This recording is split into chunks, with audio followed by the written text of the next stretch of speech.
اعوذ باللہ من الشیطان الرجیم بسم اللہ الرحمن الرحیم رب اشرح لی صدری ویسر لی امری واحلل عقدۃ من لسانی یفقہوا قولی رب زدنی علما رب زدنی علما رب زد فزد آمین ثم آمین۔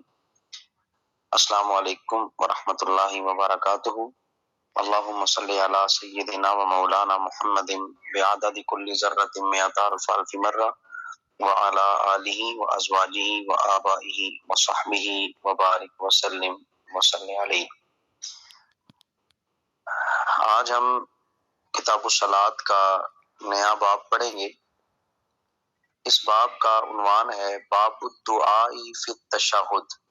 تشہد میں یعنی التحیات میں دعا کا باب، یعنی التحیات میں کون کون سی دعائیں مسنون ہیں ان کے بارے میں اس باب میں احادیث موجود ہیں، ان کو ہم پڑھیں گے۔ الفصل الاول، پہلی فصل۔ اب یہاں پر تھوڑی سی وضاحت اس کی مطلوب ہے، اس کے بعد ہم حدیث کی طرف آتے ہیں۔ التحیات کے بعد آخر نماز میں دعا کیا مانگے اور نماز سے فارغ ہو کر یعنی کیوں کر جو ہے وہ یہ دعا ہی مانگنی چاہیے، تو ان سب کا خلاصہ یہ ہے کہ دعا مانگنا سنت ہے، لیکن ایسی مانگی جائے جو لوگوں کے کلام کے مشابہ نہ ہو۔ بہتر یہ ہے کہ وہ دعا جو کہ نبی پاک صلی اللہ علیہ وآلہ وسلم کے آثار اور احادیث سے ثابت ہو، نبی پاک یا صحابہ سے منقول ہو، وہی دعائیں مانگنی چاہیے، اور جامع الدعا ہی سب سے جو ہے وہ بہتر دعا ہے۔ جس طرح رب اجعلنی مقیم الصلاۃ ومن ذریتی ربنا وتقبل دعا ربنا اغفر لی ولوالدی وللمؤمنین یوم یقوم الحساب، اسے جامع دعا کہا جاتا ہے، یہی مانگنی چاہیے۔ بہرکیف تشہد میں جو دعا مانگی جاتی ہے بالکل آخر میں درود پاک کے بعد، یہ سنت ہے۔ اس حوالے سے احادیث میں آپ کو بہت ساری دعائیں ملیں گی، تو ہم دیکھتے ہیں کہ کون کون سی دعائیں منقول ہیں اور کن کن دعاؤں کو نبی پاک صلی اللہ علیہ وآلہ وسلم نے اپنی نماز کا حصہ بنا کے رکھا تھا۔ آج کی پہلی حدیث ہے ان عائشہ رضی اللہ تعالی عنہ، حضرت عائشہ رضی اللہ تعالی عنہ سے مروی روایت ہے، قالت کان رسول اللہ صلی اللہ علیہ وآلہ وسلم یدعو فی الصلاۃ یقول، کہ نبی پاک صلی اللہ علیہ وآلہ وسلم نماز میں دعا مانگتے ہوئے یہ ارشاد فرمایا کرتے تھے، اللہم، اے میرے اللہ، انی اعوذ بکا، میں تیری پناہ مانگتا ہوں، من عذاب القبر، قبر کے عذاب سے، واعوذ بکا، اور میں پناہ مانگتا ہوں تیری، من فتنۃ المسیح الدجال، مسیح دجال کے فتنہ سے، اور وَأَعُوذُ بِكَ مِن فِتْنَةِ الْمَحْيَا، اور میں تیری پناہ مانگتا ہوں زندوں کے فتنہ سے، وَفِتْنَةِ الْمَمَات، اور مردوں کے فتنہ سے، مرے ہوئے لوگوں کے فتنہ سے، اللہم انی اعوذ بک من المأثم، اے اللہ میں تیری پناہ مانگتا ہوں گناہوں سے، یعنی گناہ کرنے سے میں تیری پناہ مانگتا ہوں، وَمِنَ الْمَغْرَمِ، اور قرض سے، چٹی سے تیری جو ہے وہ پناہ مانگتا ہوں۔ فقال له قائل ما اکثر من تستعیذ من المغرب، فقال له قائل، تو نبی پاک صلی اللہ علیہ وآلہ وسلم سے کسی نے جو ہے وہ عرض کیا، حضور قرض سے اتنی زیادہ پناہ مانگتے ہیں، یعنی ما اکثر ما تستعیذ من المغرب، کہ حضور صلی اللہ علیہ وآلہ وسلم آپ قرض سے اتنی زیادہ پناہ کیوں مانگتے ہیں؟ تو آپ نے ارشاد فرمایا، ان الرجل اذا غرم، جب ایک آدمی مقروض ہو جاتا ہے، فکذب، تو وہ جھوٹ بولتا ہے، ووعد، اور وعدہ کرتا ہے، فاخلف، تو وعدے کے خلاف جاتا ہے۔ متفق علیہ، متفق علیہ روایت ہے۔ دوبارہ اس کا ترجمہ سماعت کریں۔ حضرت عائشہ صدیقہ رضی اللہ تعالیٰ عنہ آپ بیان فرماتی ہیں، کانا رسول اللہ صلی اللہ علیہ وآلہ وسلم یدعو فی الصلاۃ یقول، آپ نماز میں دعا مانگتے ہوئے یہ کہا کرتے تھے، اے اللہ میں عذاب قبر سے تیری پناہ مانگتا ہوں، میں مسیح دجال کے فتنے سے تیری پناہ مانگتا ہوں، میں زندوں کے فتنے سے اور مردوں کے فتنے سے تیری پناہ مانگتا ہوں، اے میرے اللہ میں تیری پناہ مانگتا ہوں گناہوں سے اور قرض سے، فقال له قائل، کہنے والا کہہ رہا تھا، ما اکثر ما تستعیذ من المغرب، آپ قرضوں سے زیادہ جو ہے وہ کیوں پناہ مانگتے ہیں، کیا وجہ ہے؟ تو آپ نے ارشاد فرمایا کہ جب آدمی اذا غارم حدثا فکاذبا، تو جب ایک آدمی حدثا، اذا غارم حدثا، اور جب آدمی جو ہے مقروض ہو جاتا ہے تو حدثا بات کرتا ہے تو فکاذبا جھوٹ بولتا ہے، جب وہ بولے گا تو جھوٹ بولے گا۔ پھر آگے ذکر کیا کہ وعدہ، اور جب وہ وعدہ کرتا ہے فاخلفا، پھر اس کے خلاف جاتا ہے۔ متفقن علیہ، متفق علیہ روایت ہے۔ تو یہاں پر جو چیز ذکر کی جا رہی ہے عذاب قبر کے حوالے سے، تو یہ دیکھ لیں کہ یہ ہمارا اہل سنت کا اس پر ایمان ہے کہ قبر میں عذاب برحق ہے، یعنی گناہگار کو جو عذاب ہوگا یہ برحق ہے۔ اور معتزلہ جو ایک فرقہ ہے جو صحابہ ہی کے دور میں جو ہے وہ سامنے آیا تھا، اور صحابہ نے ان سے علیحدگی اختیار کرتے ہوئے اپنی جماعت کا نام اہل سنت و جماعت رکھا تھا، یہ اس دور کی بات ہے۔ اس دور میں بھی معتزلی جو ہے وہ موجود تھے، تو وہ معتزلی جو تھے یہ عذاب قبر کے انکاری ہیں، عذاب قبر کو نہیں مانتے۔ تو یہاں پر جو ہے وہ عذاب قبر میں جو ہے وحشت بھی ہے، دہشت بھی ہے، تنگی گرمی بھی ہے، یہ سب چیزیں داخل ہیں۔ تو نبی پاک نے جو ہے وہ تعلیم فرمائی کہ اس طرح جو ہے وہ اللہ تعالیٰ جو ہے وہ ان سب سے تمہیں بچائے، یعنی قبر کی وحشت سے، قبر کی دہشت سے، قبر کی تنگی سے، قبر کی گرمی سے، تو یہ دعا مانگنی چاہیے۔ یہاں دجال دجل سے بنا ہے، اور اس کا معنی ہوتا ہے فریب دینا، اور دجال جو ہے اس کا مطلب ہوگا فریبی، مکار، دھوکے باز۔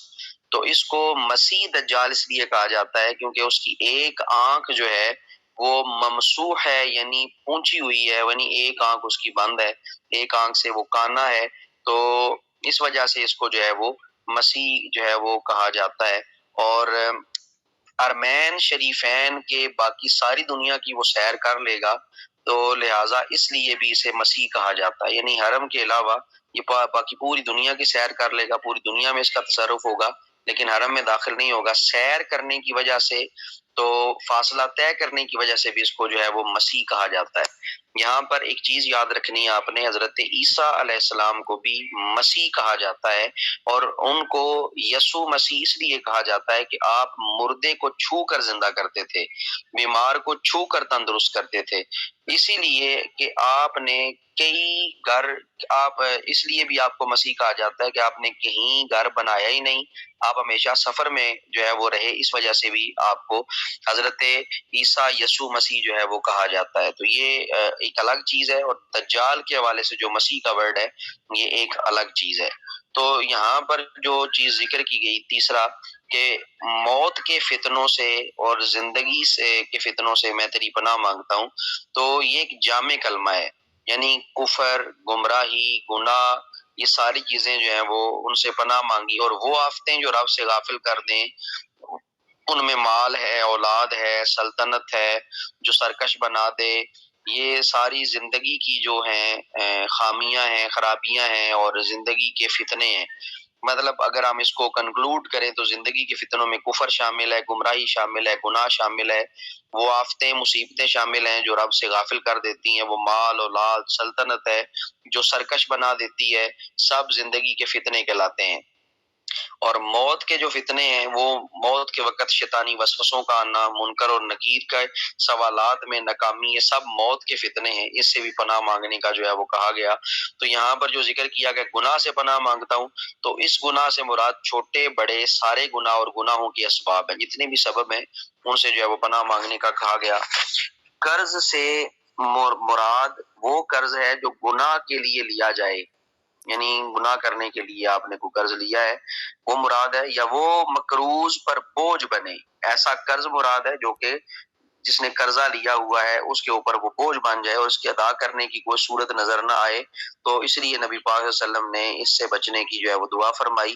تو حضور صلی اللہ علیہ وآلہ وسلم نے عبادتوں کے لیے جو ہے وہ قرض لیا، اور صدیق اکبر رضی اللہ تعالیٰ نے آپ کی وفات کے بعد سارا چھوڑا ہوا قرض ادا کر دیا، جس طرح جنگ کے لیے قرضے لیے، آپ نے اپنی ذات کے لیے جو ہے وہ بعض اوقات قرضے جو ہے وہ لیے، لیکن سیدنا صدیق اکبر نے وہ سارے قرضے جو ہے وہ ادا کیے تھے۔ تو صدیق کی وفا کی کیا کہنے، نبی پاک صلی اللہ علیہ وسلم کے وصال کے بعد سارے قرضے جو ہے وہ انہوں نے ادا کر دیے، اپنی جیب سے ادا کیے۔ تو جو بندہ نبی پاک صلی اللہ علیہ وآلہ وسلم کی طرف سے قرضے ادا کر سکتا ہے تو کیا وہ خلافت پر قبضہ کر سکتا ہے؟ ہرگز نہیں، کیونکہ نبی پاک صلی اللہ علیہ وآلہ وسلم کے صحابی کا یہ عمل بتا رہے کہ نبی پاک صلی اللہ علیہ وآلہ وسلم کے ساتھ ان کی وفائیں موجود ہیں۔ تو یہ ساری چیزیں جو ذکر کی گئی ہیں، تو اگر آپ اس پہ غور کریں تو یہ دعائیں ذکر کی گئی، یہ بتایا گیا۔ اور یہاں پر ایک اور قرضے کی وجہ سے جو انسان کے اندر عیب بنتا ہے وہ یہ ہے کہ مقروض قرض خواہ کے تقاضے کے وقت جھوٹ بھی بولتے ہیں، مثلا گھر میں چھپ جانا اور کہلوا دینا کہ گھر نہیں ہے، پکڑے گئے تو یہ کہہ دیا کہ مال آنے والا ہے جلدی دیں گے، وعدہ خلافی بھی کر دیتے ہیں، کل لے جانا، اس طرح کر کے مختلف قسم کے جملے جو ہے وہ بولتے ہیں۔ تو یہ چیزیں اس لیے نبی پاک نے ارشاد فرمائے اذا غارما حدث کذبا، جب وہ مقروض ہو جاتا ہے تو وہ بولتے ہوئے جھوٹ بولے گا، وعدہ فاخلف، اور جب وہ وعدہ کرے گا اس کے خلاف جائے گا۔ تو یہ متفق علیہ روایت ہے، آپ کی پہلی روایت۔ دوسری روایت حضرت ابو ہریرہ رضی اللہ تعالیٰ عنہ سے مروی ہے، وعن نبی ہریرہ قال قال رسول اللہ صلی اللہ علیہ وآلہ وسلم فإذا فرغ أحدكم من التشہد الآخر، تو نبی پاک صلی اللہ علیہ وآلہ وسلم نے ارشاد فرمایا فإذا فرغ أحدكم، جب تم میں سے کوئی فارغ ہو جائے، من التشہد الآخر، دوسری اتحیات سے، یعنی آخری اتحیات سے کوئی فارغ ہو جائے، فَلْيَتَعَوَّذْ بِاللَّهِ مِنْ أَرْبَعٍ مِّنْ عَذَابِ جہنم، تو فَلْيَتَعَوَّذ، چاہیے کہ پناہ مانگے، باللہ اللہ کی، من اربعین، چار چیزوں سے۔ وہ کون کون سی ہیں؟ من عذاب جہنم، ایک جہنم کے عذاب سے، دوسری ومن عذاب القبر، دوسری اب قبر کے عذاب سے، تیسری من فتنۃ المحیا و ممات، زندگی اور موت کے فتنے سے، اور چوتھا ومن شر المسیح الدجال، اور مسیح دجال کے فتنے سے۔ تو نبی پاک صلی اللہ علیہ وآلہ وسلم نے یہاں پر ارشاد فرمایا کہ چار چیزوں سے جو ہے وہ پناہ مانگے، دوزخ اور قبر کے عذاب سے، زندگی اور موت کے فتنوں سے، مسیح دجال کی شرارت سے۔ تو جب درود ابراہیمی انسان پڑھ چکتا ہے تو اس سے معلوم ہوا کہ نماز نفل ہو یا فرض، دعا اس کی آخری قعدہ میں ہی مانگی جائے گی۔ یعنی مثلا آپ 4 رکعت کی نماز میں ہیں، 4 رکعتوں والی نماز میں، تو آپ جب دوسری رکعت میں اتحیات بیٹھتے ہیں تو اس وقت دعا آپ نے نہیں مانگنی، تو پھر آپ جو ہے وہ چوتھی رکعت میں بیٹھیں گے، تب جا کے آپ جو ہے وہ دعا مانگیں گے۔ تو خیال رہے کہ بڑا دجال تو ایک ہی ہے جو قرب قیامت جو ہے وہ ظاہر ہوگا اور عیسیٰ علیہ السلام کے ہاتھوں مارا جائے گا، مگر چھوٹے دجال بہت ہیں جو ہر زمانہ میں رہتے ہیں اور ہر گمراہ کن اور گمراہ کرنے والا جو ہے وہ دجال ہوتا ہے۔ تو آپ اپنے ارد گرد تھوڑا سا غور فرمائیں تو آپ کو بالکل اندازہ ہو جائے گا کہ کون کون دجال ہے اور کون کون کس طرح جو ہے وہ لوگوں کو گمراہ کر رہا ہے اور کس طرح گمراہی کا سامان جو ہے وہ تیار کیا جاتا ہے۔ تو یہ جو ہے وہ یہاں پر ذکر کیا گیا، یہ دعا مانگنی چاہیے تاکہ ہم یہ چھوٹے موٹے دجالوں اور بڑے دجال سے بھی محفوظ رہ سکیں۔ اگلی حدیث مبارکہ ہے وعن ابن عباس رضی اللہ تعالیٰ عنہ، حضرت عبداللہ ابن عباس رضی اللہ تعالیٰ عنہ سے مروی روایت ہے، ان النبی صلی اللہ علیہ وآلہ وسلم کانا یعلمہم ھذا الدعاء، کہ نبی پاک صلی اللہ علیہ وآلہ وسلم یہ دعا ایسے سکھایا کرتے تھے، کما یعلمہم السورۃ من القرآن، جس طرح آپ قرآن کی کوئی سورت سکھاتے تھے، آپ دعا بھی ہمیں اسی طرح سکھاتے تھے، یعنی یہ جو دعا کے ذکر کی جائے گی یہ دعا آپ ہمیں اس طرح سکھاتے تھے جس طرح جو ہے وہ آپ سورت مبارکہ قرآن کی سکھایا کرتے تھے۔ یقول دعا فرماتے، کہا کرو اللہم انی اعوذ بک من عذاب جہنم، تو اس طرح کہا کرو کہ اے اللہ عذاب جہنم سے میں تیری پناہ مانگتا ہوں، واعوذ بک من عذاب القبر، قبر کی عذاب سے تیری پناہ مانگتا ہوں، واعوذ بک من فتنۃ المسیح الدجال، میں مسیح دجال کے فتنہ سے تیری پناہ مانگتا ہوں، واعوذ بک من فتنۃ المحیا والممات، اور میں زندوں اور مردوں کے یا زندگی اور موت کے فتنوں سے تیری پناہ مانگتا ہوں۔ وہی دعا جو ہے وہ بار بار جو ہے وہ ریپیٹ ہو رہی ہے۔ یہ تمام دعائیں امت کی تعلیم کے لیے، ورنہ انبیاء کرام عذاب قبر تو کیا حساب قبر سے بھی محفوظ ہیں۔ یہ ذہن میں آپ نے عقیدہ جو ہے وہ بٹھا رکھا ہے۔ اسی طرح جو ان کے دامن میں آ جائے وہ زندگی اور موت کے فتنوں سے محفوظ ہو جاتا ہے۔ آپ کے نام کی برکت سے لوگوں کو دجال کے فتنوں سے جو ہے وہ امن ملے گا۔ جہاں کہیں حضور صلی اللہ علیہ وآلہ وسلم نے فرمایا کہ میں فلاں چیز سے تیری پناہ مانگتا ہوں، وہاں امت کے لیے پناہ مراد ہے۔ تو یہ چیزیں جو ہے ہم نے سیکھنی ہے کہ یہ جو دعائیں ہیں یہ ہماری تعلیم کے لیے ہیں، نہ کہ نبی پاک صلی اللہ علیہ وآلہ وسلم ان کو جو ہے وہ بالخصوص اپنے لیے جو ہے وہ مانگا کرتے تھے۔ اگلی ہے وعن ابی بکر صدیق رضی اللہ تعالیٰ، حضرت ابو بکر صدیق رضی اللہ تعالیٰ عنہ سے مروی روایت ہے، قال قلت یا رسول اللہ علمنی دعاء، کہ میں نے عرض کی اے اللہ کے رسول علمنی دعا، مجھے آپ دعا سکھائیے، ادعو بھی فی الصلاۃ، میں اپنی نماز میں جس کے ساتھ دعا مانگا کروں۔ قال، تو آپ نے فرمایا قل، اے ابو بکر کہو، اللہم، اے میرے اللہ، انی ظلمت نفسی ظلما کثیرا، انی بے شک میں ظلم کیا نفسی اپنے نفس پر ظلما کثیرا، بہت زیادہ ظلم، ولا یغفر الذنوب الا انت، اور ولا یغفر الذنوب، اور وہ گناہ بخشنے والا ہے، الا انت، یعنی تو ہی گناہ بخشنے والا ہے، فاغفر لی مغفرۃ من عندک، بس مجھے اپنی جناب سے بخشش عطا فرما، وارحمنی انک انت الغفور الرحیم، وارحمنی، مجھ پر رحم فرما، بے شک تو غفور بھی ہے اور تو رحیم بھی ہے۔ یہ بھی بخاری اور مسلم کی روایت ہے۔ بڑی پیاری دعا ہے، اس دعا کو مانگنا چاہیے۔ حضرت ابو بکر صدیق رضی اللہ تعالیٰ عنہ عرض کرتے ہیں کہ مجھے سکھائیے، علمنی دعاء، آپ مجھے دعا سکھائیے، ادعو بھی فی صلاتی، جسے میں اپنی نماز میں مانگا کروں۔ تو آپ نے ارشاد فرمایا اللہم انی ظلمت نفسی ظلما کثیرا، اس طرح مانگو، اے اللہ میں اپنی جان پر جو ہے وہ ظلم کر بیٹھا، اپنی ذات پر بہت ظلم کیا، ولا یغفر الذنوب الا انت، تیرے سوا کوئی بھی گناہ معاف کرنے والا نہیں ہے، فاغفر لی، مجھے بخشش عطا فرما، مغفرۃ من عندک، اپنی جناب سے مغفرت عطا فرما، وارحمنی، مجھ پر رحم فرما، انک انت الغفور الرحیم، بے شک تو غفور بھی ہے تو رحیم بھی ہے۔ تو یہاں پر جو ہے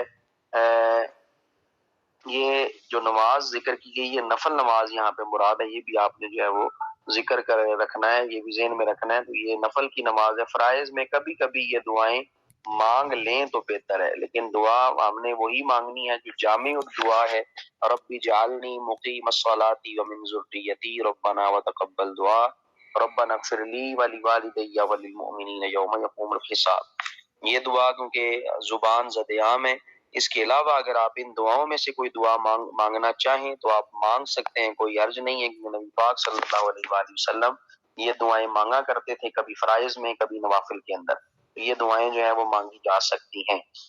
اگلی حدیث مبارکہ ہے وعن عامر بن سعد عن ابیہ قال كنت ارى رسول اللہ صلی اللہ علیہ وآلہ وسلم عن یمینہ وعن یسارہ تارا بیاض خدہ۔ اب جب آپ سلام پھیرنے لگیں تو سلام پھیرنا جو ہے وہ سنت ہے، اور سلام بائیں طرف پھیرنا سنت ہے، اور سلام والا جو فعل ہے یہ نماز کے اندر 7واں فرض قرار دیا گیا ہے۔ تو اب یہاں پر نبی پاک صلی اللہ علیہ وسلم کا سلام پھیرنے کا طریقہ کیا تھا؟ عامر بن سعد رضی اللہ تعالیٰ عنہ اپنے والد سے نقل کرتے ہیں، قال كنت ارى رسول اللہ صلی اللہ علیہ وآلہ وسلم، کہ میں نبی پاک صلی اللہ علیہ وآلہ وسلم کو دیکھا کرتا تھا۔ تو یہاں پر کانا کن، کانا یہ آ گیا آپ کا جو ہے وہ فعل جو ہے وہ یہ ماضی استمراری ہے، یعنی کام یہ جاری ہے، میں دیکھا کرتا تھا، یعنی یہ میرا روز کا معمول تھا کہ کیا کرتے آپ، ان یمینی، کہ آپ صلی اللہ علیہ وآلہ وسلم اپنے دائیں طرف دیکھتے، وان یساری، اور اپنی بائیں طرف جو ہے وہ سلام پھیرتے، حتی ارى بیاض خدہ، یہاں تک کہ میں آپ کے رخسار کی سفیدی دیکھ لیتا۔ تو آپ کے والد جو تھے عامر کے، ان کا نام سعد بن ابی وقاص تھا، جلیل القدر صحابی ہیں، اور عامر جو ہے وہ تابعی ہیں جنہوں نے اپنے والد جو ہے اپنے والد سے روایات کی، حضرت عثمان غنی، حضرت عائشہ صدیقہ سے روایات لی ہیں۔ یعنی آپ سلام میں اس قدر چہرہ انور پھیرتے کہ پیچھے والے صحابہ دونوں رخساروں کی سفیدی آپ کی دیکھ لیتے تھے، یعنی دائیں طرف والے کی سفیدی اور بائیں طرف والے بائیں رخسار کی سفیدی جو ہے وہ دیکھ لیتے تھے۔ تو یہ نماز کی حالت میں جو دیکھنا ہے، تو اس کا مطلب یہ ہوا کہ صحابہ کرام عین نماز میں اور نماز سے نکلتے وقت حضور صلی اللہ علیہ وآلہ وسلم کیا جو ہے وہ دیدار اور زیارت کیا کرتے تھے۔ کاش کہ اندر نمازم جا شود پہلوئے تو تا بتقریب سلام مفتد نظر بروے تو اس کا مطلب یہ ہے کہ کاش نماز میں کہیں میرا مصلی جو ہے وہ آپ کے قریب قریب ہو، میں کہیں آپ کے قریب قریب بیٹھوں اور جب آپ سلام پھیریں تو آپ کے چہرے پر میری نظر جو ہے وہ پڑ جائے۔ اسی لیے صوفیاء فرماتے ہیں کہ ان صحابہ کسی نماز کسی کو میسر نہیں ہو سکتی، جو صحابہ کو میسر ہے وہ کوئی عام بندہ نماز پڑھ بھی نہیں سکتا، نہ اس درجے کو پہنچ سکتا ہے۔ اگلی روایت حضرت سمورہ بن جندب رضی اللہ تعالیٰ عنہ سے، وعن سمورہ بن جندب قال کان رسول اللہ صلی اللہ علیہ وآلہ وسلم، سمورہ بن جندب رضی اللہ تعالیٰ عنہ سے مروی ہے، آپ بیان فرماتے ہیں کہ نبی پاک صلی اللہ علیہ وآلہ وسلم تھے اذا صلی صلاتم، جب نماز پڑھا کرتے تھے، اقبل علینا بوجہہ، آپ اپنے چہرے کے ساتھ ہماری طرف متوجہ ہوتے۔ اگر آپ کا کبھی اتفاق ہو نماز مردوں کو پڑھتے ہوئے دیکھیں تو جو امام ہوتا ہے سلام پھیرنے کے بعد مڑ کے جو ہے وہ مقتدیوں کی طرف جو ہے وہ دیکھتا ہے، یعنی مقتدیوں کی طرف منہ کر کے دعا مانگتا ہے۔ اس طرح دعا مانگنا جو ہے وہ سنت ہے، اور فتاوی رضویہ کے اندر میں نے خود یہ چیز پڑھی ہے، یہ فتاوی رضویہ کے اندر یہ مسئلہ باقاعدہ موجود ہے کہ اس لیے جو ہے وہ کہا جاتا ہے کیونکہ مقتدی کی بھی عزت ہے، مقتدی کا بھی احترام ہے، اور امام کو احتراماً جو ہے وہ مقتدی کی طرف سے پیٹھ ہٹا کے کمر کرنی چاہیے، اپنے جو ہے وہ منہ کرنا چاہیے تاکہ ان کا احترام ملوز خاطر رہے۔ یعنی جب مقتدی کا اتنا احترام ہے تو پھر خود اندازہ لگا لیں امام کا احترام جو ہے وہ کیا ہوگا۔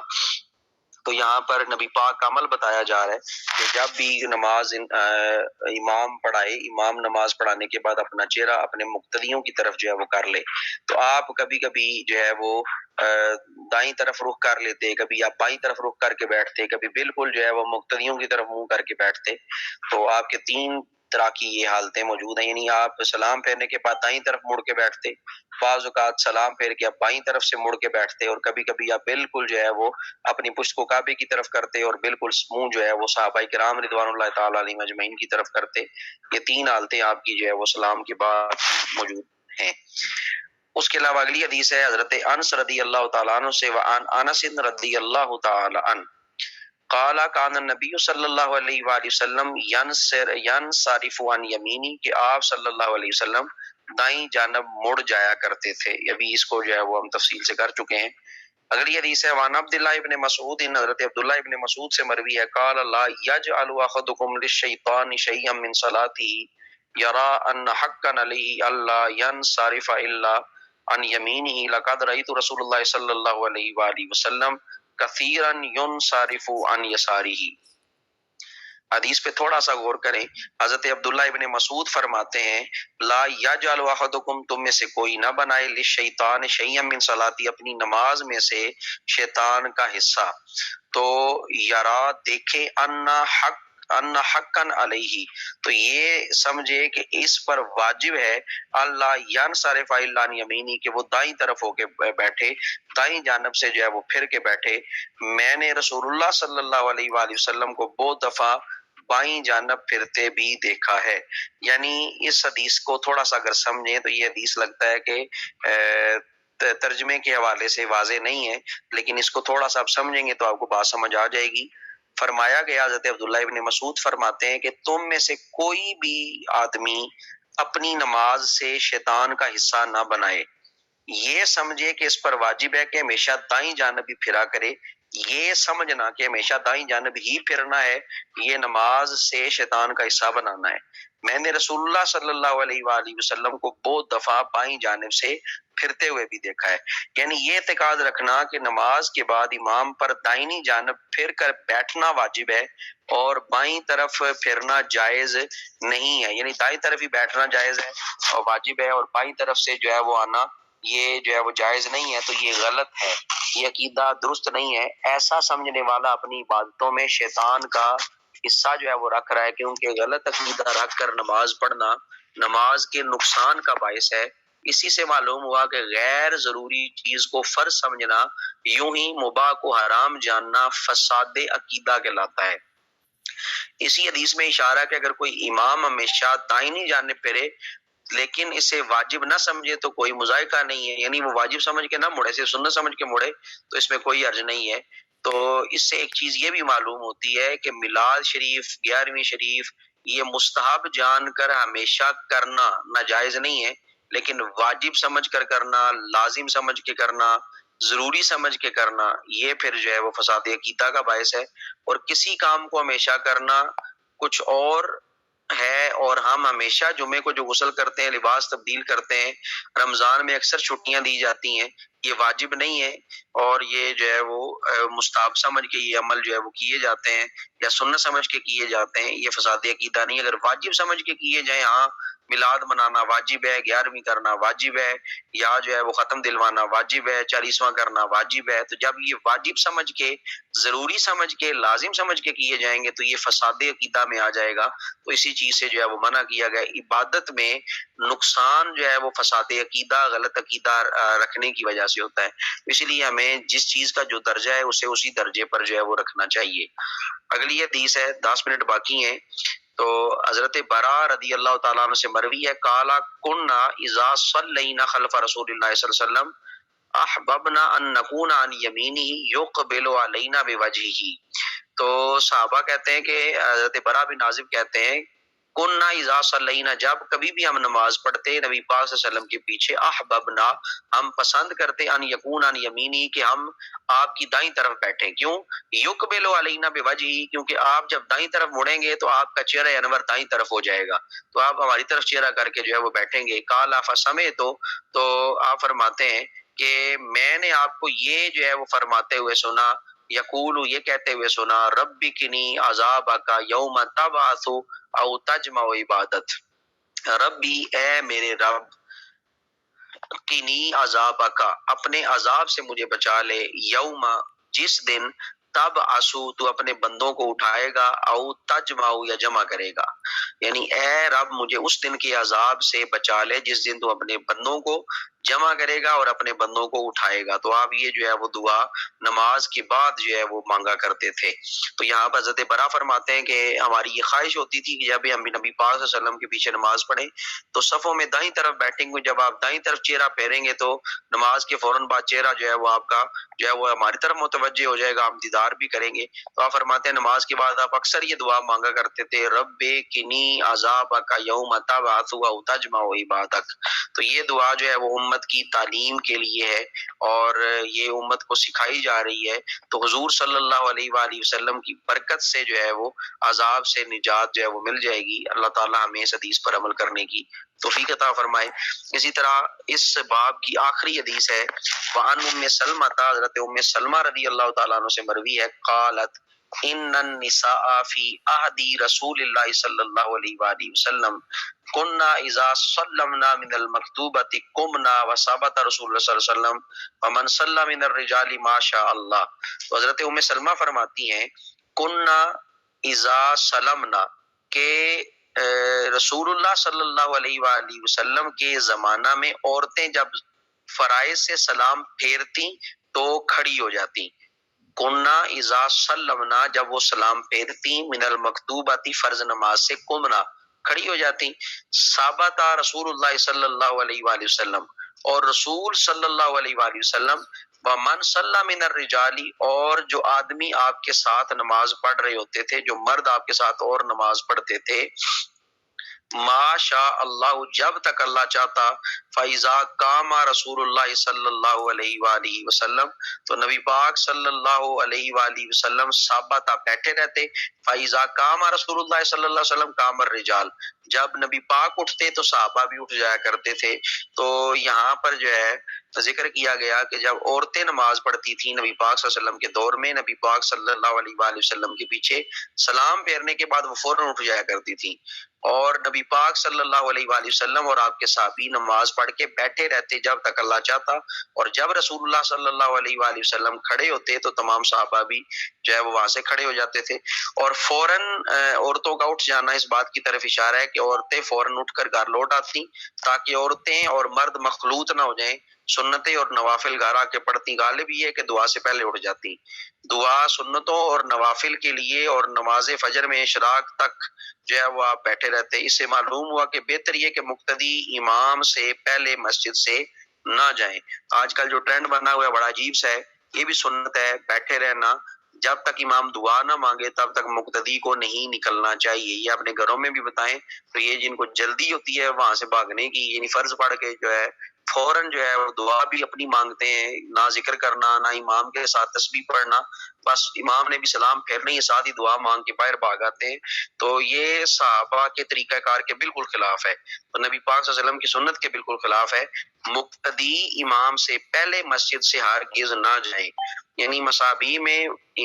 وہ حدیث یہاں تھی جس میں ذکر ہے کہ ہم سب فجر کے بعد سورج نکلنے تک بیٹھے رہتے تھے اور زمانے جاہلیت کی باتیں یاد کر کے جو ہے وہ ہنسا کرتے تھے۔ آگے جو حدیث ہے اس کی طرف جو ہے انہوں نے اشارہ کیا ہے کہ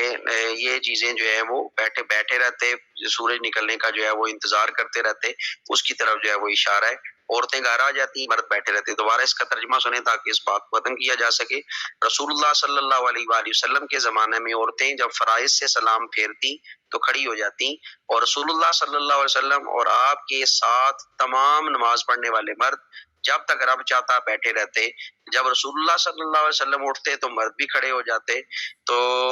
یہ جو ہے وہ روایت ہمیں بتا رہی ہے کہ مقتدی جو ہے وہ کبھی بھی امام سے پہلے اٹھ کر مسجد سے باہر نہ آئے، جب تک امام دعا نہ مانگے تب تک اسے نہیں آنا چاہیے۔ اللہ تعالیٰ مجھے بھی اور آپ کو بھی اس حدیث پر عمل کرنے کی توفیق عطا فرمائے۔ تو یہ آپ کا آج ایک باب اللہ کے فضل سے جو ہے وہ مکمل ہو گیا ہے، اور آپ نے آج جو ہے وہ 10 احادیث مبارکہ ماشاءاللہ پڑھ لی ہیں۔ اللہ تعالیٰ مجھے بھی اور آپ کو بھی ان احادیث کو سمجھ کر عمل کی توفیق عطا فرمائے۔ دوسرے لنک کا جو ہے وہ انتظار کریں، وہ تھوڑے سے سوالات پڑھیں گے، بس وہ چھوٹی سی کلاس لینی ہے۔ اللہ تعالیٰ آپ کا حامی و ناصر ہو۔ السلام علیکم ورحمۃ اللہ وبرکاتہ۔